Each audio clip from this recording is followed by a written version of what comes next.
क्या आपको पता है महाभारत के विदुर की कहानी? महाभारत के सबसे विद्वानों में से एक ऐसा व्यक्ति जिसे सब कुछ पता था, भविष्य, वर्तमान, अतीत, सब कुछ। लेकिन जब वह सच कहता था तो कोई सुनता नहीं था। आइए जानते हैं, सब कुछ पता होने बावजूद महाभारत का युद्ध क्यों नहीं रोक सके।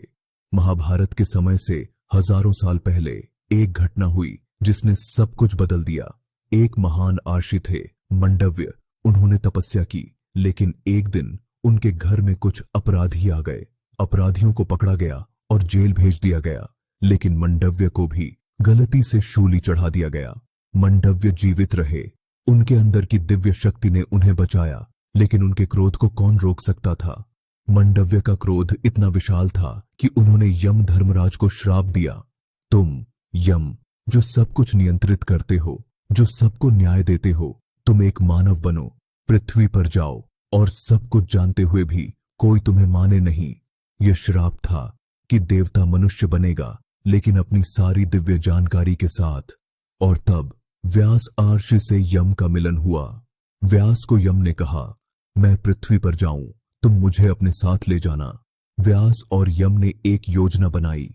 यम को एक मानव बेटे के रूप में पृथ्वी पर भेजा जाएगा, लेकिन वह बेटा कोई सामान्य बेटा नहीं होगा। उसकी मां होगी पारिश्रमी राज्य की एक दासी।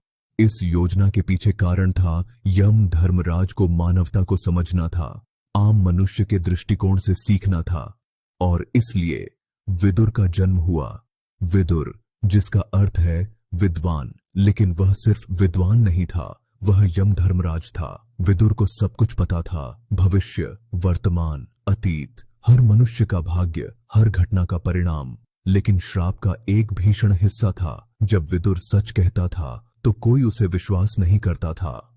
धृतराष्ट्र को जब विदुर सलाह देता था तो राजा सुनता नहीं था। धृतराष्ट्र, पांडवों को अपना हक दो, नहीं तो युद्ध होगा, महाभारत होगा, सब कुछ नष्ट होगा। लेकिन धृतराष्ट्र ने कभी सुना नहीं। अंधकार में रहने वाला राजा अंधेरे में ही रहा। विदुर की पीड़ा यह थी कि वह सब कुछ जानता था, लेकिन कोई सुनता नहीं था।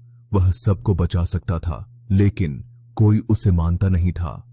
14 साल का वनवास। युधिष्ठिर को पहले धृतराष्ट्र के पास जाना था, लेकिन उससे पहले वह विदुर से मिले, और तब विदुर की आत्मा युधिष्ठिर के शरीर में प्रवेश कर गई।